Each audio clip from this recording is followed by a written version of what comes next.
I went back and forth with the Fervent Whites as to whether I wanted to confuse or make my reader work for the answer, or if I wanted it to be just slightly, oh, of course, that's who did it. Mm-hmm. As hello, folks, the world has not changed very much. And I feel like I landed on, I don't want there to be any big surprise. I'm okay if readers figure out three-quarters of the way in that they know who's the culprit is. Yeah.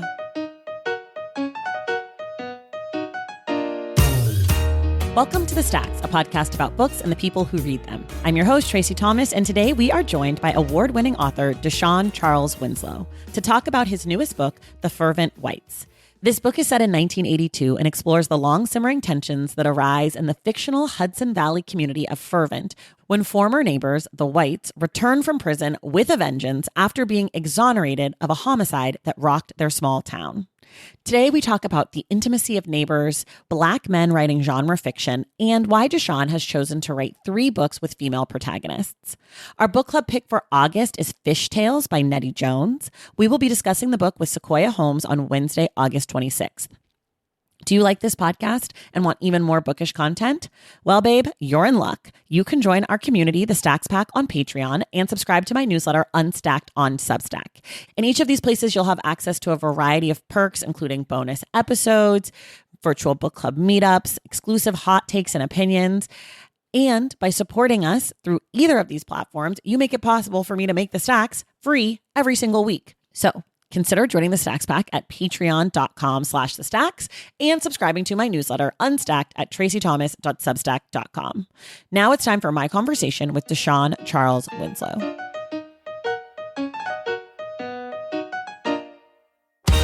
All right, everybody. You guys give me such a hard time because you're always telling me how I don't read enough genre fiction. Well, guess what? I have been reading genre fiction, and I just read a fantastic little thriller, and I wanted to bring it to you. It's called The Fervent Whites, and the author is here today. His name is Deshaun Charles Winslow. Deshaun, welcome to the Stacks. Hi, Tracy. Thank you so much for inviting me. I'm so happy to have you. I'm so happy this worked out. I have been telling people this is like the perfect little shot of a book. It's short, it's sweet, it goes down smooth. I mean, it's not sweet, it's like murder, right. But it's like exactly what you want from this kind of book. So for people who are listening, who don't know about it, who haven't been listening to me talk about it, will you tell folks in about 30 seconds or so what The Fervent Whites is about? Sure. The book is about Sylvia Upshaw and her friend Fate. And they are a bit shaken up because their former neighbors have just moved back to the neighborhood after being wrongfully convicted of a murder. And some stuff went down while Ella and James White were in prison, and Syl and Fate may have had a hand in some of those things. So the White couple are a bit upset, to say the least, and Syl and Fate are afraid. And of course, in like the tongue-in-cheeky way, the White couple's last name is the White. Right. So we love this for them. It's very clear. It's very clear. It would be confusing if their last name were Black. Exactly. That would make it really hard. This book, well, I guess, why did you want to write this book and why did you want to write this book now? So for 1 year, I lived in Saugerties, New York. It was during, I guess, the early-ish part of the pandemic. And I lived on a hamlet called, not Fervent. Fervent is the fictional hamlet. The real hamlet is called Malden-on-Hudson. And it is a predominantly white hamlet, as most of them are upstate New York. But my landlords are people of color. Okay. And I rented their garage apartment. And it didn't take me long to realize that we were very few people of color there. And I asked my landlord one day, are you guys the only people who own and live here full time, people of color? And he said, I believe so. And he told me about how some of the neighbors don't acknowledge him and his family, and some do, and so on and so forth. And as I started to go for walks and that sort of thing, I started to notice that I also wasn't being greeted by people very much. And at first I kind of I shrugged it off as, well, they think of me as a city person who's coming up to invade the quiet upstate. But the hamlet has a little park where people come and take their boats out onto the river. And those are people who live in the city and other places in New York. And I noticed that when they would go on their little walks after they bring their boat in and reattach it, I would notice that neighbors would stop them and chat them. Oh, where are you guys from? And blah, blah, blah. Mm. And I was like, oh, wow, they see me every day and they don't. So anyway, that gave me the first piece of the idea. Another part was after, I think it was in 2022, the Tops shooting happened up in Buffalo, New York, racially motivated uh, massacre, for lack of a better word. And in a conversation about that tragedy with someone, I can't remember who, but we were talking about how upstate New York is a lot like the South. Once you Mm. get up there in the trees, and it can be a lot like the South. And so I began to Google, for some reason, I began to Google like upstate New York race relations, upstate New York racially motivated crimes, or something like that. Hmm. And it pulled up an old article, or several old articles, about a serial killer named Joseph Christoph, I believe was his real name. And he did racially motivated killings upstate and also down the East Coast a bit. And I was like, I've got to use this. I've got to write a novel. I've got to Mm. include this racist neighborhood and the serial killer, racially motivated serial killer. And then I started to sort of put together a very loose plot with that. And then I started to think about family dynamics, Hmm. within my own family. My Hmm. mother adopted two children, and she did foster care. My parents did foster care a lot before that. And they had children, white, black, Hispanic, in the home. And so all of these things just going on. So that's where the book came from, like 4 or 5 different A directions. bunch of different things. But in Yeah. your book, The Town of Fervent, which also is a word I cannot say, I always want to call it Frevrent. Fragrant. Frevrent. I know that's not right, but like every time I would go to spell the title, I was like adding R's everywhere. I was Ours. just like FRERVRNRTR. I don't know. Yes, I know. So if I say it wrong in this It's recording, just fine. I'm sorry. But in your town of Fervent, it's a black town. It's a Hmm. predominantly black town. What did you feel like you could kind of do there that maybe like flipped your sort of lived experience for that year? Yeah. So, well, the neighborhood starts off as a white neighborhood. And then when black As they people start often to, do. as they often do. And so as more black people, not town, but as the neighborhood becomes black, white people flee. Um, and so I thought, oh, what would it be like if after the neighborhood has become mostly black, um, there are still a couple white households, Hmm. and what is it like for a racist person or a racist couple? What is it like to be the minority in a place when you dislike or even hate everyone around? And Hmm. so that gave me something to play with, Yeah. and so that's why I have James being so awful, Right. and Ella is about 50% awful. Because it's like we Mostly, have but all not these fully. right, Yeah. Yeah. Yeah. Yeah. so that's why I wanted to do the flip and have it predominantly black, couple of white households. Yeah. I mean, I think what's so interesting about this book is it's set in the 1980s, which I want to talk about in a second, but Hmm. it feels so like contemporary and so like of this exact moment because I think a lot of the things you're talking about predate the 1980s and certainly like what we're seeing right now. I mean, Right. I'm watching the news and I'm seeing this like tragic story about Nolan Wells and his Yes. proximity to these white kids and his like sort of, I'm not going to fully call it a murder yet because we don't have Hmm. all the evidence, but his very suspicious Right. death Right. and the conversations we're having right now about the precarity of relationships across racial lines and intimate relationships with friends. There was a story a little bit ago about another Black woman who sort of disappeared after like a sleepover with her Mm-hmm. girlfriends. Mm-hmm. And so I'm wondering, like, how were you thinking about the precarity of these relationships? Whew, that's a good question. I mean, I don't know if I was. I Hmm. think what I was drawing on a lot from was like where I grew up. I grew up in a small town, so it's not like we had an east side and a west side, Right. but black people and white people. If you so the road I grew up on was a long road. It might have been a mile, and longish road, maybe a mile. And we did sort of segregate ourselves. One half of it was black, one half was white, but parents still sort of interacted a little bit. Hmm. PTA and stuff like Hmm. that. They weren't friends.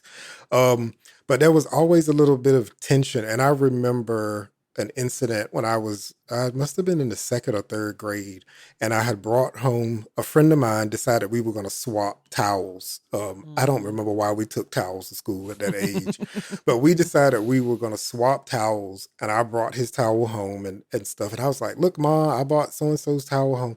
And she was like, okay, that's nice, but don't bring another white person's towel to my house. And Mm. right at that age, I was like, oh, okay, it's not cool to be that intimate with a Hmm. white person. They are only to go to school with and, to work with and that sort of thing, but we don't. And so I think I was just playing on little moments in my childhood and teen years where these racial moments were like bam in the face. And I thought a lot about my mom. When I sold this book, it wasn't quite finished, and she passed away like 3 weeks later. And so she was on my mind a lot when I was finishing this book. And Mm. so I went and added anecdotes between two mothers and, scenes rather, between two mothers, one white, one black. But yeah, I mean, in terms of precarity, I don't know that I was consciously thinking all the time Yeah. about them being precarious. I know that's a wild answer, but No, it's not. I just think it's like one of the things that's so interesting, and this book really made me think about this, is like how intimate it is to be a neighbor, even if you don't hmm know your neighbors, Like in the case of this book, this community really sort of like knows each other. They're very gossipy, which I love.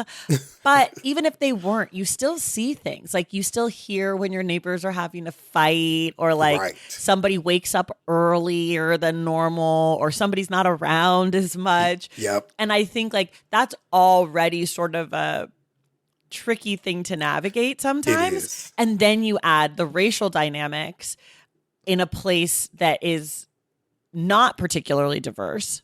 hmm And so I was just thinking about how that works, because there is such an intimacy to living near someone. Right, right. Yeah, I think I see what you mean with the question. Especially in a small neighborhood where people can almost see everyone else's homes. Yeah. So there goes you having an affair. There goes your teenager sneaking out of the window. There's all these things. Yeah. And I feel like, I don't know, maybe this is like a more modern thing, but we're so removed from each other these days. And Yes, like in a way that even, 40 years ago in the 80s, like we just were more involved with each other because we had to be. You it had to couldn't be. you couldn't be involved with people thousands of miles away because long distance phone calls were expensive, and They were. like you didn't have social media on your phone. You didn't The most you could know about a person far away was what was on TV or in a movie. And so we, even though it was more gossipy, which some people might not like, I can't hmm imagine, it was also like more your business and more of your life in a way. Now that we've become so isolated from each other, I feel like this book had some of that nostalgia in it too. Yeah, yeah. I feel like everything I write, if I'm honest, has a lot of nostalgia. Even the stuff that I've written that was set long before I was born. I, Mm, I think I was channeling memories into it, you know. I'm a nostalgic person. I really am. you are. So Have you yeah, always been? I think I've always been. And I think the reason for that, people have asked me, how did you become so nostalgic? Like what makes you long for the past so much? And think that's due to my parents and my aunts and uncles because they were always talking about the grandmother that I didn't get to know because I was 2 when she passed, the great grandmother, and all these stories, and I think it continues to make me wish that I could just go in a time machine for, I don't know, a month. You Yeah. know? Yeah. Do you ever do like your family genealogy or any of that stuff? Oh my God, I'm obsessed. I have Are a you? ancestry account, and there are months when I log in like every other day How to far see. back can you get? Let's see. On my father's side of the family, I've been able to go back into about 1830s Wow. because he had some early freed ancestors. Got it. But my mom's side, less so. About 1852 was when the oldest ancestor on her side was born. You Wow. know, Okay. and that's assuming that number that's written down is accurate. Is right. Yeah. She was probably guessing at her age. You know, Right. yeah. I've talked about this on the show before, but I cannot get very far on my dad's No. side, and it's like the saddest thing for me. Oh. And it's just like we have Thomas, Okay. tough last name, and like it's just, I mean, it's a hard one. Right. There's a lot of Thomases, and Yes. also on my grandmother, she's Creole, so she had Okay. a French last name. So it's misspelled everywhere. Got it. And so it's just got really complicated. The furthest back I can get is like 1900. Got like it. Maybe. But I'm so jealous of everyone like you who can like go far back. Every time I bring it up, I'm always like, Yeah. it's such a cool thing to like know where you know. come from when you're a Black American, because Right. we just don't really know. No, And we like, don't know. even when you can get pretty far back, a lot of it is just like speculation. It's like Absolutely. a lot of sort of fill in the blank. This feels Yep. right. This sounds Yep. like something somebody maybe mentioned. Like we do have that middle name, like Right. could be connected. Mm-hmm. Mm-hmm. Such a crazy thing. I know it is. Anyways, but it's not to go on a fascinating tangent. and addictive. Don't get me started. You said something earlier about the Hudson Valley, upstate New York, kind of reminding you of the South a little bit. Mm-hmm. Is that why you wanted to like explore that place more? Because your other book, your first book, takes place in the South. Right. Yeah. I think so. I think, once I moved up there and started to feel something similar, something familiar, I was like, oh, I think I can write a book set up here and it wouldn't be all that jarring from my first 2 books, actually. Yeah. And Saugerties sort of reminds me of my hometown in a way. But yeah, I wanted to do that also to point out how the North or other parts of the country are not free and have never been free of racism. Yeah. And for there to have been a serial killer born and raised in New York, killing Black people specifically, I was like, this is something right out of South Carolina or Mississippi. Right. So I felt like I had to use that material and that I had to set the book in New York so that we can sort of shake out of this myth we have that racism only or mostly resides below the Mason-Dixon. Right. I think Yeah. I'm a lifelong Californian and I lived in New York for a little bit, but I feel like one of the things that I've learned through reading is like the racism, of course, is there everywhere, but it manifests in such a different way because in the North and in the West, it's almost more segregated than in the South, because in the South, these families like grew up, were evolved together. Like Right. you're like I'm saying, like the last name thing. It's like, Right. those are your cousins, Yeah. even if they're white, like Right. there is a connection. There's a reason y'all have the same last name. Exactly. And like the schools and like the places, aside from like the church, maybe it's just, you're more in proximity Right. in the South Exactly. than you are in the North. And because the way that the Great Migration worked and there was like these influxes of Black people to these places outside the South, it was easier to sort of segregate and push people together. Absolutely. And so I find that to also be such an interesting, like the racism is the same. It's just Right. like physically manifests differently. Absolutely. Absolutely. One of the pieces of the book that when we're sort of talking about it, this place, this town of Fervent, it's so well developed. I don't usually use like the term world building because I don't read a ton of like world building books necessarily, but I Hmm. feel like you really built this place and this community, like the people in it. They're so specific to me. As soon as you get a few lines about certain characters, I'm like, oh, I know who she is. I know who he is. So, how do you, as a writer, think about sort of creating these worlds for your characters to live in? Um, a lot of it is based on just personal experience and people watching. I Mm, do a ton of people watching. And when I was living in Saugerties, most places were closed, or you could only go and get takeout in the window and that sort of thing. But there was a coffee shop, and I'm forgetting. I think it was on Main Street or intersection, but near Main Street. But it was a coffee shop that would open, and you could go in there. You couldn't, all the tables couldn't be occupied, so they had them marked to right. make sure people were plenty of feet apart. And I would go just a couple mornings a week. I was working on my second book, and I just paid attention to the people who came in, and some people clearly knew each other, and Hmm. and and obviously worked in the same field or whatever.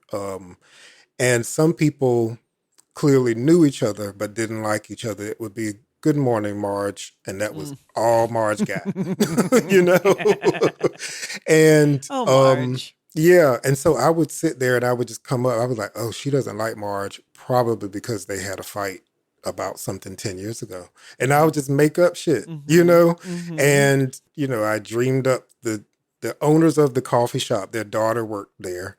And I dreamed up that she was the gossipy, nosy daughter, which became the gas station in the book, Right, right, right, right, right, right. But a lot of it is my own experience and observation. Yeah. It's part of how I build a world. Now, Fervent, I can probably admit I cheated a little bit because it's so similar to South Mills, North Carolina.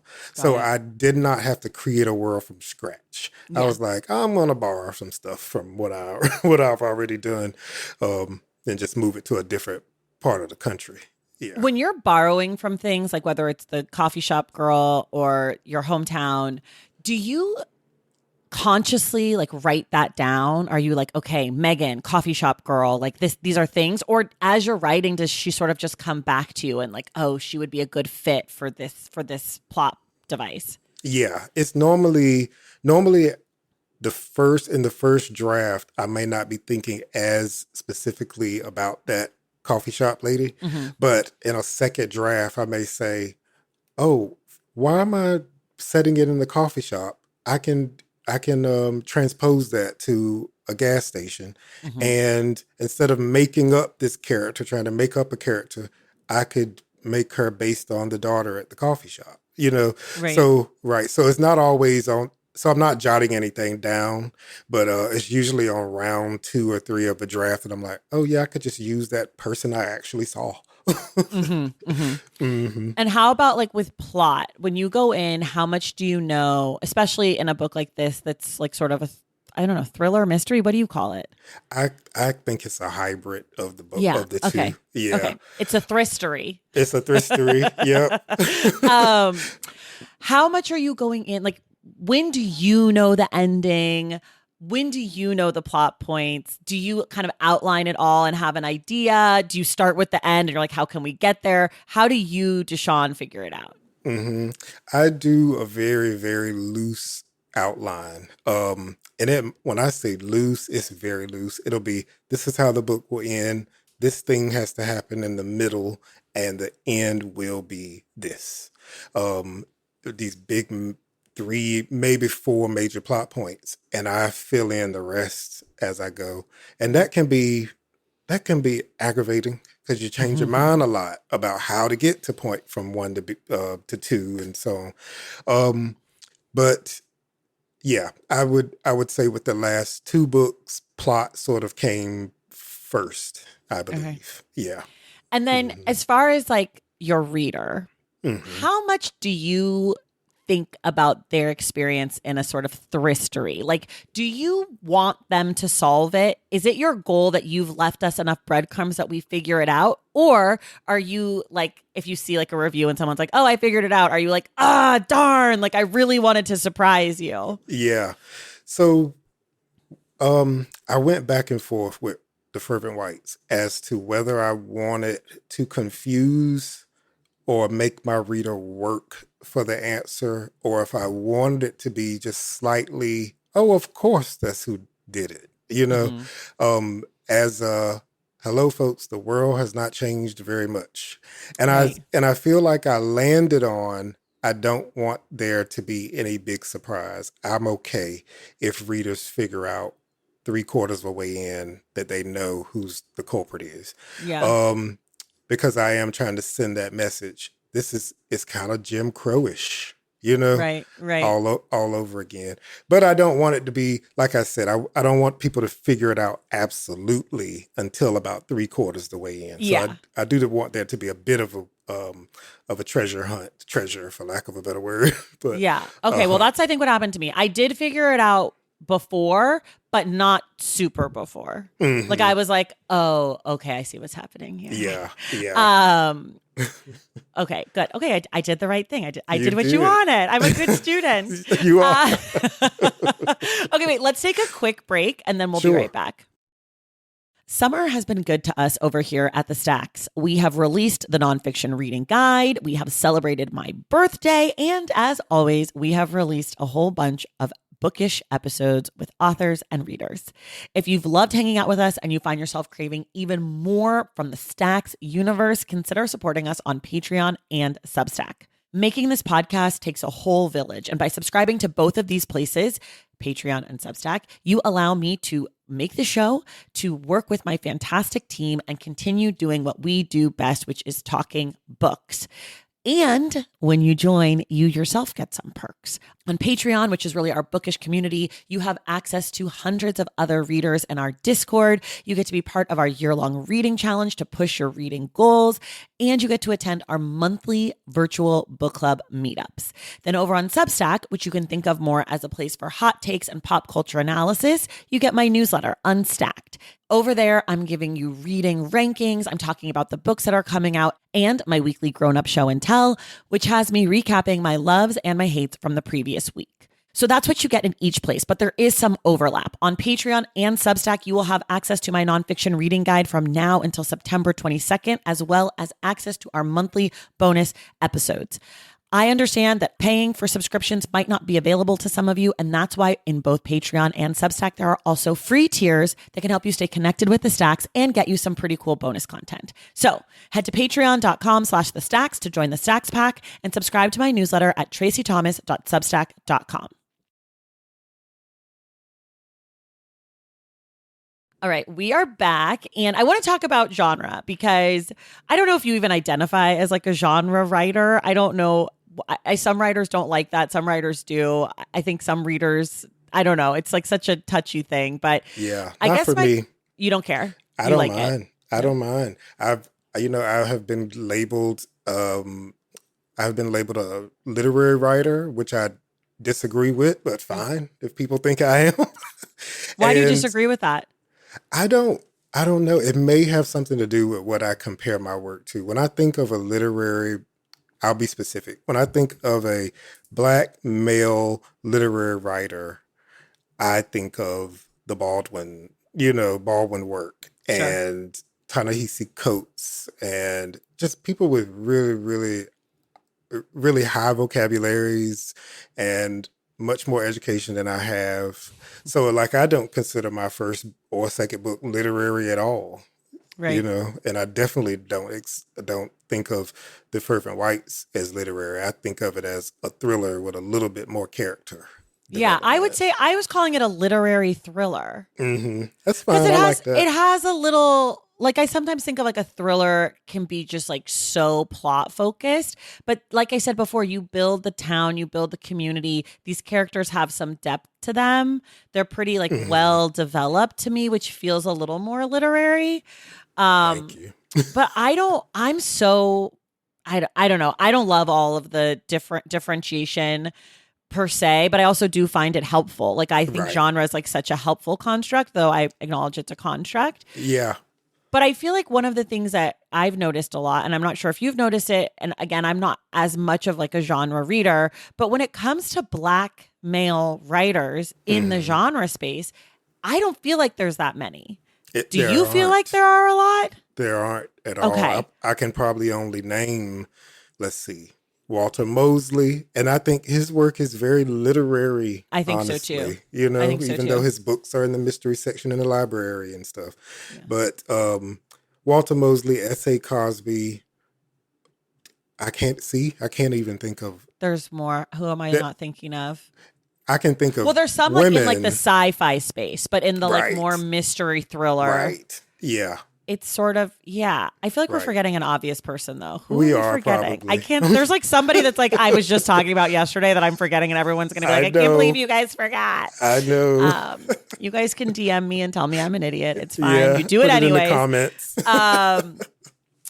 Yeah, I mean, are there any other one like people that you can think of that maybe like we don't know or that have or even like some previous generations that maybe have inspired you or not even?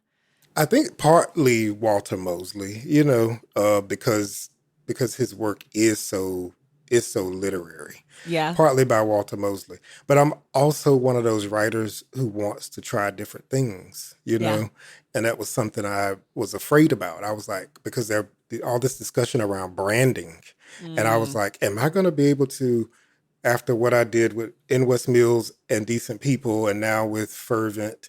What happens if I say I want to write a romantasy? Is the industry going to say no? Are you crazy? And so I think that's the reason why I am doing some lane hopping because I want to mm. give it a shot and I'll take the risk to a degree if if I want to do something very very very different. Then we'll talk about a pseudonym, Right, right, right. but yeah, I like to change things up a bit. Do you think you would do romantasy? Not romantasy, but romance for sure. Okay. Okay. Yeah, Okay. yeah. Okay. I love this. I love this. I mean, there's definitely not a lot of male romance authors. No. So Mm-mm. interesting. I wonder why Black men aren't writing genre. Because I I feel know. like people like it. Right. Yeah.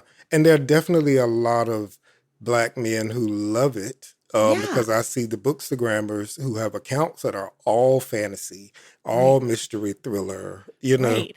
I mean, like, So, there are authors, male authors who have, white male authors who have made full careers of writing, like Dennis yes. Lehane or whatever. He just Right. does this kind of stuff. And like That's Stephen right. King, I know he does horror too, but like, he's not writing a ton of literary fiction, you know? Right. So I'm wondering Exactly. why, I'm wondering if it's like Black male authors aren't as like drawn to it, or if it's something within the industry that makes it hard to do it. I also think that it's possible that we put a lot of pressure. I'm not going to say we because that would be a lie. I don't do this. But I wonder if a lot of my fellow Black male writers, whether queer or straight, feel that if we're going to write and be published, that it has to be serious work Mm-hmm. and that we are not allowed to write playfully.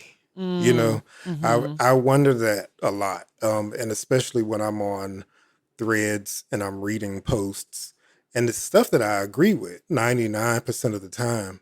But sometimes I think to myself, I would love to see you write a funny post, you Yeah. know, Yeah. and I wonder why you won't allow yourself to write a funny post because I have heard that you are a lot of fun in the bar, Hmm. you know. I do know. I do So know. that might be a part of it. Yeah. But yeah, now I'm thinking. I'm like, what's going on? I wonder if it's something also within publishing, if there's like, I don't know. And also maybe there's some outside racism around like or a fear of writing towards like crime stories as Black Right. people because of that sort of prejudice and racism. But I feel like, I mean, it's weird to me that S.A. Cosby exists and there aren't like 9 copycats. Do you know what I mean? Like 'cause Exactly. he's successful. It's Right. not like he's out here floundering. You would think that his success would have made like 7 or 8 people Exactly. jump in and be like, I want to do that. I could do that. And maybe like there hasn't been enough, but Right. even Walter Mosley, like he's been around for a long time. A long time. The fact that like it's like you and Sean are the only two, like his book, like Right. Devil in a Blue Dress came out like 1990. Like there's I been know. time. We're So like I don't 3 know. generations. Now I'm really thinking about this. Mm-hmm. This is going to become one of my obsessions. I'm probably going to take it to Threads later today. I can't wait. I do. This is what I want to talk about the 1980s. So one of the pieces of this book, we talked a lot about race, but there's also this sort of, there is this homophobia in the town. Mm-hmm. There is a queer character who it's 1980s. So AIDS is happening. The crisis is happening. I'm wondering what about that piece of the story was interesting and exciting to you and why you sort of wanted to explore this angle as well. Yeah.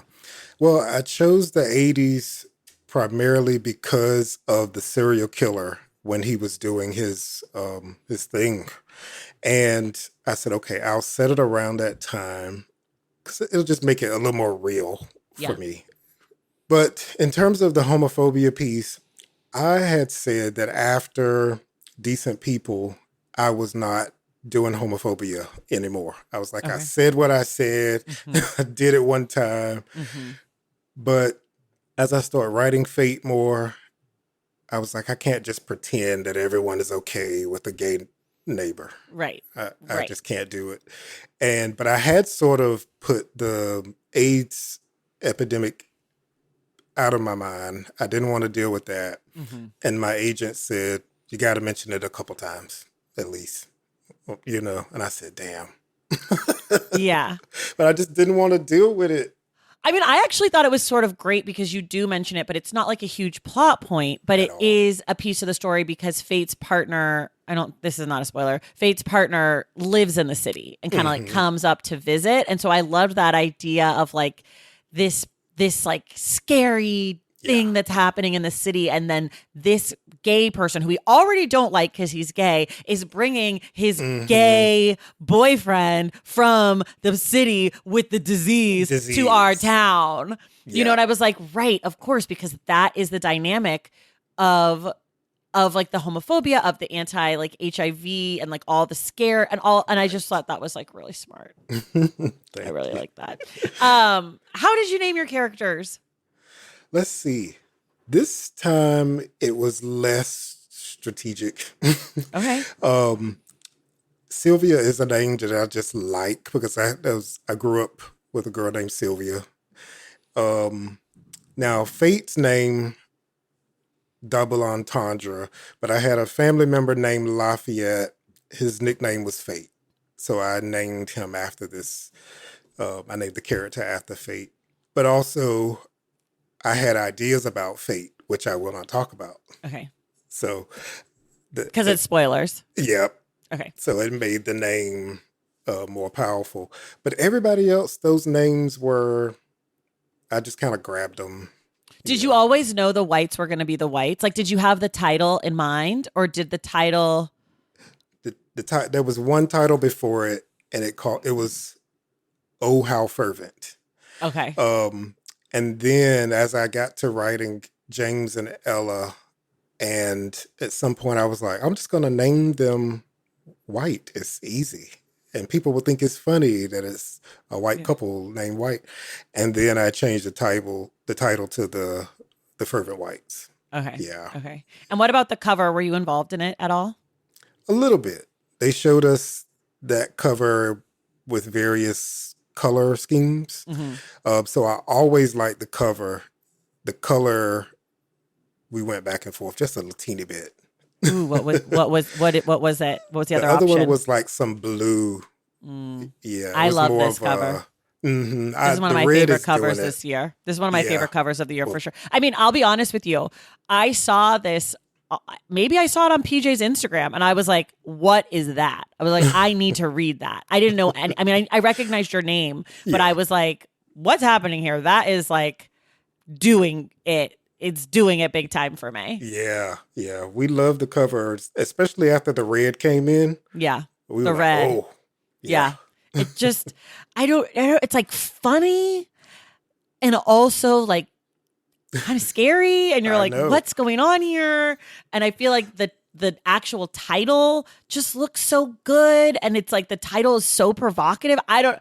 The team effort for this package is one of my favorite packages, I think, of the year so far. I think a bad cover is like unfortunate, but I think a good cover can be huge. Like this pops on at the bookstore for sure. It does. Yeah. I can't take much credit for it. Well, but the title you can.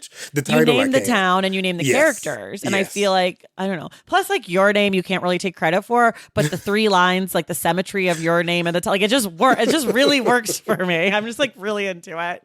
I guess we'll have to give your parents or whoever named you credit for that. But and how do you like to write? How often? How many hours a day? Do you listen to music? Do you have snacks and beverages? Are you in your home? Are you outside? Set the scene. Yeah, I mostly like to write outside of the home, in a coffee shop or a library. And if it's a busy coffee shop, I can't do it because I'm a people watcher. And I'll type 5 words and then eavesdrop. In terms of times a day, mostly afternoon and evening. Oh, okay. But lately, I've been writing a little bit in the morning. Because I'm finding that I don't do, especially during months where there's no teaching, I waste a large chunk of my mornings. And I should be writing. Yeah. Yeah. And I go to the gym and stuff like that. But I'm not at the gym from 9 to 4. Right. I could write. And what about snacks and beverages? What are you ordering when you go to the coffee shop? Usually just a regular drip, and I'll get a muffin or something. What kind of muffin? If they have those green pistachio nut muffins, I'll get one of those. You like it? You're into it. Okay. Yeah. And what sort of stuff do you like helps you to sort of tap in to your creativity and like to your writing process, especially if you're writing later in the day? How do you sort of like reset from whatever's happened before to focusing on the work? Sometimes it's playing a song or two from that time period. That wasn't the case with Fervent so much. With Fervent, it was opening the manuscript and reading 1 or 2 pages back from where I left off. It's funny how sometimes different things get me in the zone. Yeah. Did you always know you wanted to be a writer? No, not at all. What did you think you wanted to be? I thought I wanted to be a teacher but not college students. Right. I thought I would be like a 5th grade, 6th grade teacher or something. And I have an entrepreneurial side. So I also at one point thought I was going to own a big chain of laundromats. Oh.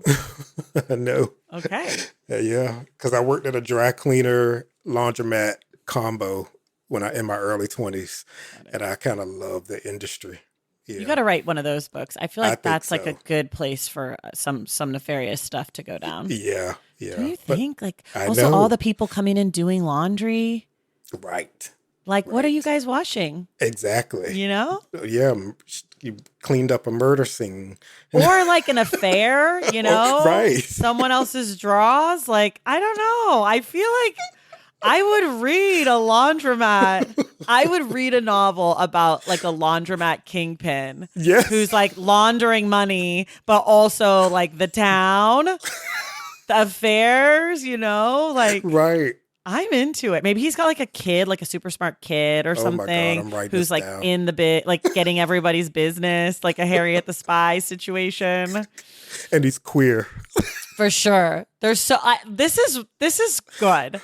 This is good. We're going to write that one together. I would read this, but also I feel like we could sell the rights to this. Yes. Because that would be a great vehicle for Absolutely. a TV show. You know? Absolutely. You Yeah. just Hulu, right? Yes. I feel like you get what's his face. This Is Us guy, Sterling K. Yes. Brown. Yes. Oh my God. He's like such a nice guy. He owns the laundromat, but really, he's doing something really bad. Right. He's I a love it. pimp. He's selling Yeah. coke Oh my God. Yes. I was and thinking washing powder. drugs, but women also, or men. Yes. Yes. And you know what? I bet he, as an actor, is ready to do his villain turn Absolutely. character. He hasn't done it Absolutely. yet. He No. doesn't have a training day, Right. like he needs it. Yes. Okay. What's a word you could never spell correctly on the first try? Roommate. Ooh, I, because of I, the M's? the M's. I lost a spelling bee. It was either fifth or sixth grade over roommate. Wow. I'm still haunted Do you by it. know the If you correct can, answer or still you don't know? now I got it. Oh, I Finally, don't know. It's two M's? it's two M's. Two M's. Yeah. Wow. That's a Mm-hmm. hard one. It Doesn't seem is. like it would be hard. I But the know. two M's, that you're right. I'm a really bad speller, so almost every word gets me. I'm always like, oh gosh, I don't know. Wait, I skipped over this. So when did you figure out you wanted to be a writer? What was it that changed from Yeah. laundromats to novels? So I was a business major at Brooklyn College, and my father died suddenly. And um, I knew my father very well. He and my mother raised me together, and but he had a very fascinating life that I knew about mostly from other people's lips. Mm, Um, and when he died, I was like, I didn't ever get a chance to ask him that directly, and so I went into a creative writing class thinking I would write a biography of my father, mm, some grand idea. yeah. And I got in there and lost interest in that particular project and started fictionalizing other family lore, for Mm, lack of a better word. And it just kind of went from there. And I'm like, oh my God, I'm addicted. I could do this all the time. And, wow. but I didn't think like MFA, become a novelist. I Right. thought maybe short stories and send them out to Mm. lit magazines. I didn't intend to go quite this far. Yeah, You're like, I found a little hobby and I turned it into my job. I turned it into my job. Same here. What a Yeah. mistake, I still want a few laundromats though. Yeah, this is research now. You It's a know? write-off. Yes. Do you know what comes next from you besides the laundromats? I am working on a romance. It's Okay. very, very early stages. I don't even know if I'll stick with it, but I tend to finish what I start. Okay. So probably it'll be a romance. Okay. But it may not come out in my name. I've been very clear about that. That if it's very different from my Mm. work, I will keep it separate. Okay, but let me Yeah. ask you this. If you Hmm. so because we're in an interesting era of like these pen names Yeah. where there's lots of people who have them and we know them and we know their pen names. Hmm. Would you try to release it and like not do press around it and like keep it totally separate? Or would you just put it in a different name, like because it's like good for branding? What I think might do is put it out, let it be out for 3 years. Mhm. And let's just say hypothetically it becomes a bestseller and everybody's like, who is this Jane Winslow? Well, I would Yeah. give her a different last name. Sure. But then I would be like, okay, it's me. Oh, so you would go with a lady's name. Probably. Yeah. Interesting. Yeah. Interesting. Because all my books have female protagonists, or the female protagonist is the lead. Mhm. That's what I would say. So I think I would go with a woman's name. Why do you Yeah. think all your books have women main characters? Because I'm a big old girl. Like, but would you ever want to write a man as your lead? Well, he would have to be, I would write a queer male lead. Okay. And I am not quite yet ready to write a fully queer novel. Okay. Yeah. Okay. What does I it feel mean like to be I a lived fully this- queer novel to you? Like, what makes it fully as opposed to like partially? For me, it's the protagonists are all queer. And a lot of the novel has to do with their sexuality or how the world receives them. I see. Yeah. And I know that novel, I'm going to write it, but right now I'm more interested in people that are not me so closely. I see. Yeah. That makes sense. That Hmm. makes sense. I I'm an mean, most observer. men don't like to write, or not, maybe they don't like to. Most men don't write women, and they Right. certainly don't write women well. So it is of noteworthy that you have chosen to write women and like women like your books. Because a lot of Thank men you. who write women are like, this is trash. I know. They're like, I hate it here. What's Right. wrong? Right. Um, do you have a sense of your readership? Is it mostly women? Oh, most definitely. Yeah. Yeah. The DMs I get, the people who attend my events, it's 90% women. Yeah. Interesting. Hmm. Interesting. This is sort of related. I guess the book has been out in the world long enough that you might have an answer for this. Sure. But who's like the coolest person who's expressed interest in this book, in your opinion? Well, you. That wasn't a setup, but thank you. And I would say the second coolest person, her name on Instagram is Gina, Jina dot something. Okay. She's a big influencer, or Okay. not an influencer. She talks about things going on in the world. Okay. And she did a post one day, a reel.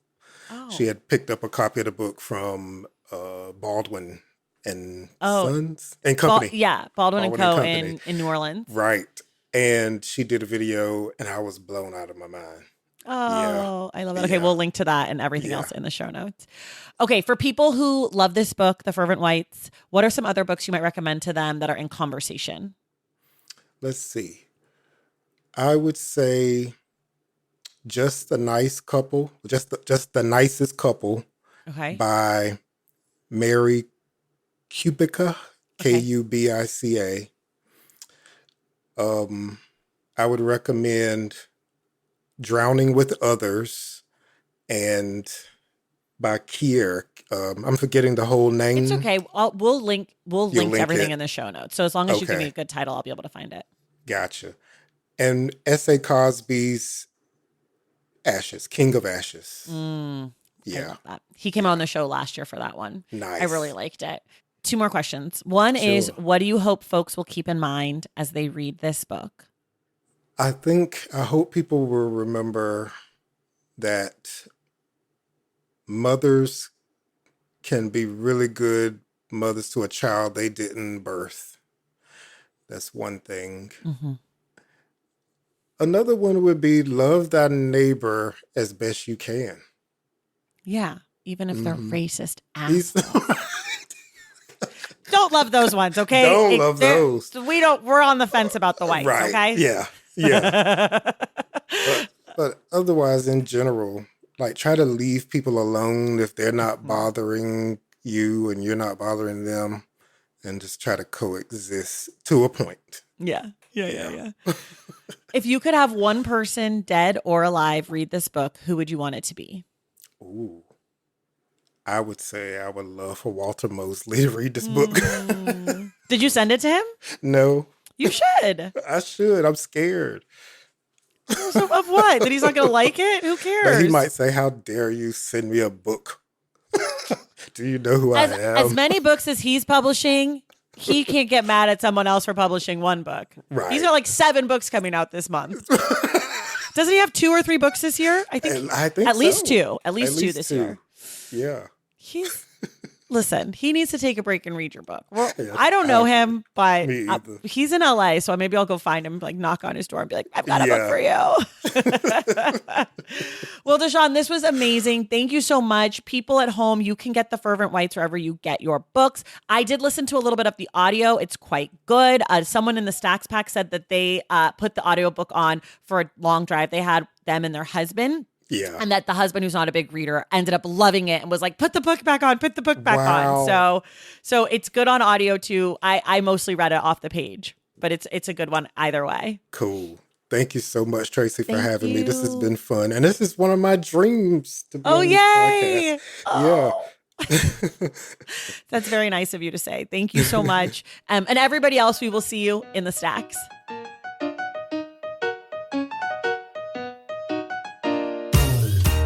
All right, y'all, thank you so much for listening. And thank you again to Deshaun Charles Winslow for joining the show. I'd also like to say a thank you to Georgia Brainard for helping make this episode possible. Our book club pick for August is Fishtails by Nettie Jones, and we'll be discussing the book with Sequoia Holmes on Wednesday, August 26th. If you love The Stacks, if you want inside access to it, head to patreon.com/thestacks to join the Stacks Pack and check out my newsletter at tracythomas.substack.com. Make sure you're subscribed to The Stacks wherever you listen to your podcasts. And if you're listening through Apple Podcasts or Spotify, please leave us a rating and a review. For more from The Stacks, follow us on social media at The Stacks Pod on Instagram, Threads, and YouTube. And you can check out our website at thestackspodcast.com. This episode of The Stacks was edited by Christian Duenas with production assistance from Sahara Clement. Additional support provided by Cherie Marquez, and our theme music is from Tegirigis. The Stacks is created and produced by me, Tracy Thomas.